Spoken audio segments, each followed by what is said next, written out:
ಮತ್ತೆ Kannada ಕಿರುತೆರೆಯಲ್ಲಿ big boss reality ಶೋಗೆ ದಿನಗಣನೆ ಶುರುವಾಗಿದೆ. ಸದ್ದಿಲ್ಲದೆ promo ಚಿತ್ರೀಕರಣ ಮಾಡಲಾಗಿದೆ. ಈ ಬಾರಿ ಯಾರು ಶೋ ನಿರೂಪಣೆ ಮಾಡುತ್ತಾರೆ ಎನ್ನುವ ಪ್ರಶ್ನೆಗೂ ಉತ್ತರ ಸಿಕ್ಕಿದೆ. ಮತ್ತೊಮ್ಮೆ ಸುದೀಪ್ ವೀಕೆಂಡ್ ನಲ್ಲಿ ಮನೆ ಮನೆಯ ಕಿರುತೆರೆಗೆ ಎಂಟ್ರಿ ಕೊಡಲಿದ್ದಾರೆ. ಆಗಸ್ಟ್ ಕೊನೆಯ ವಾರ ಅಥವಾ ಸೆಪ್ಟೆಂಬರ್ ಮೊದಲನೇ ವಾರದಲ್ಲಿ ಬಿಗ್ ಬಾಸ್ ಕನ್ನಡ ಸೀಸನ್ 11ನ ಮೊದಲನೇ ಪ್ರೋಮೋ ಬಿಡುಗಡೆಯಾಗಲಿದೆ.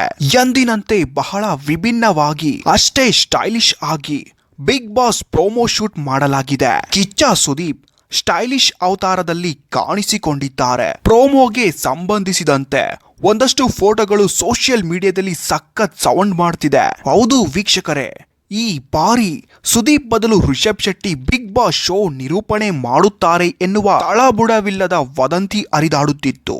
ಸೋಷಿಯಲ್ ಮೀಡಿಯಾದಲ್ಲಿ ಈ ಬಗ್ಗೆ ಭಾರಿ ಚರ್ಚೆ ಆಗಿತ್ತು. ಆದ್ರೆ ಅದು ಸತ್ಯಕ್ಕೆ ದೂರವಾದ ಮಾತು ಎನ್ನುವುದು ಗೊತ್ತಾಗಿದೆ. ಹಿಂದಿ ಬಳಿಕ ಕನ್ನಡದಲ್ಲಿ ಬಿಗ್ ಬಾಸ್ ಶೋ ಹೆಚ್ಚು ಸಕ್ಸಸ್ ಕಂಡಿದೆ. ನಿರೂಪಣೆ ವಿಚಾರಕ್ಕೆ ಬಂದ್ರೆ ಸುದೀಪ್ ಬೆಸ್ಟು ಎಂದು ಎಲ್ಲರೂ ಒಪ್ಪಿಕೊಂಡಿದ್ದಾರೆ. ಸೀಸನ್ ನಿಂದ ಸೀಸನ್ಗೆ ಸುದೀಪ್ ಸಂಭಾವನೆ ಕೂಡ ಹೆಚ್ಚಾಗಿದೆ. ಇನ್ನು ಕಿಚ್ಚ ಬಹಳಷ್ಟು ಇಷ್ಟಪಟ್ಟು ಶೋ ನಡೆಸಿಕೊಡಲಿದ್ದಾರೆ. ಹಾಗಾಗಿ ಅವರು ಶೋ ಬಿಡುವ ಮಾತೇ ಇಲ್ಲ. 10ನೇ ಸೀಸನ್ ಅನ್ನ ಸಮಥಿಂಗ್ ಸ್ಪೆಷಲ್ ಎಂದು ಹೇಳಲಾಗಿತ್ತು. ಇದೀಗ 11ನೇ ಸೀಸನ್ ಎಷ್ಟು ವಿಶೇಷವಾಗಿರುತ್ತದೆ ಎನ್ನುವ ಕುತೂಹಲ ಮೂಡಿದೆ. ಯಾರೆಲ್ಲ ಈ ಬಾರಿ ದೊಡ್ಡ ಮನೆಗೆ ಸ್ಪರ್ಧಿಗಳಾಗಿ ಹೋಗ್ತಾರೆ ಎನ್ನುವ ಚರ್ಚೆಯೂ ಶುರುವಾಗಿದೆ. ಕರ್ನಾಟಕ ಮೂಲದ ಕಿರುತೆರೆಯ ನಟಿ ಜ್ಯೋತಿ ರೈ ಸದ್ಯ ತೆಲುಗು ಕಿರುತೆರೆಯಲ್ಲಿ ಬ್ಯುಸಿ ಆಗಿದ್ದಾರೆ. ಆಕೆಯನ್ನ ಬಿಗ್ ಬಾಸ್ ಶೋಗೆ ಕರೆತರಲು ತಂಡ ಪ್ರಯತ್ನಿಸಿತ್ತು.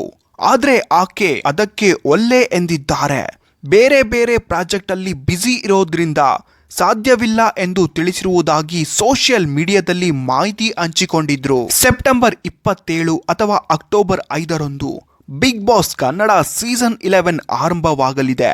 ಯೂಟ್ಯೂಬರ್ ವರ್ಷ ಕಾವೇರಿ, ಕಿರುತೆರೆ ನಟ ವರುಣ್ ಆರಾಧ್ಯ, ತುಕಾಲಿ ಸ್ಟಾರ್ ಸಂತೋಷ್ ಅವರ ಪತ್ನಿ ಮಾನಸ, ನಟ ಸುನಿಲ್ ರಾವ್, ಮೋಕ್ಷಿತಾ ಪೈ, ದಿವ್ಯಾ ವಸಂತ್ ಹೀಗೆ ಹಲವರ ಹೆಸರುಗಳು ಈ ಬಾರಿ ದೊಡ್ಡಮನೆಗೆ ಹೋಗಲು ಕೇಳಿ ಬರುತ್ತಿದೆ. ಕಳೆದ ಬಾರಿ ಡ್ರೋನ್ ಪ್ರತಾಪ್ ಅವರಿಗೆ ಅವಕಾಶ ಕೊಟ್ಟಿದ್ದು ಭಾರಿ ಚರ್ಚೆ ಆಗಿತ್ತು. ಹಾಗಾಗಿ ಈ ಬಾರಿಯೂ ವಿವಾದಗಳಿಂದ ಸುದ್ದಿ ಆದವರು ಬಿಗ್ ಬಾಸ್ ಮನೆಗೆ ಹೋಗುವ ಟಿಕೆಟ್ ಪಡೆಯುತ್ತಾರಾ ಎಂದು ಕಾದು ನೋಡಬೇಕಾಗಿದೆ. ಬಿಗ್ ಬಾಸ್ ವಿಚಾರ ಪಕ್ಕಕ್ಕಿಟ್ರೆ ಇತ್ತ ಸುದೀಪ್ ಅಭಿಮಾನಿಗಳು ಮ್ಯಾಕ್ಸ್ ಚಿತ್ರಕ್ಕಾಗಿ ಕಾಯುತ್ತಿದ್ದಾರೆ. ಬಹಳ ಬೇಗ ಸಿನಿಮಾ ರಿಲೀಸ್ ಎಂದು ಹೇಳಿ ಕೆಲ ದಿನಗಳ ಹಿಂದೆ ಟೀಸರ್ ಅನ್ನ ಬಿಟ್ಟಿದ್ರು. ಆ ಬಳಿಕ ಯಾವುದೇ ಅಪ್ಡೇಟ್ ಸಿಗಲಿಲ್ಲ. ವಿಕ್ರಾಂತ್ ರೋಣ ಸಿನಿಮಾ ಬಂದು ಹೋಗಿ 2 ವರ್ಷ ಕಳೆದಿದೆ. ಅದರ ಬಳಿಕ ಸುದೀಪ್ ನಟನೆಯ ಯಾವುದೇ ಸಿನಿಮಾ ಬಂದಿಲ್ಲ.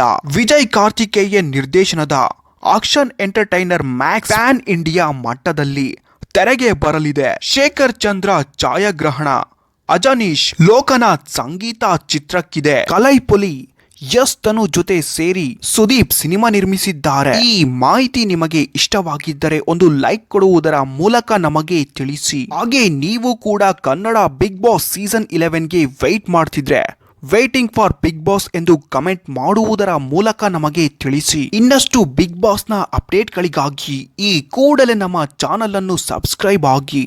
ಧನ್ಯವಾದಗಳು ವೀಕ್ಷಕರೇ.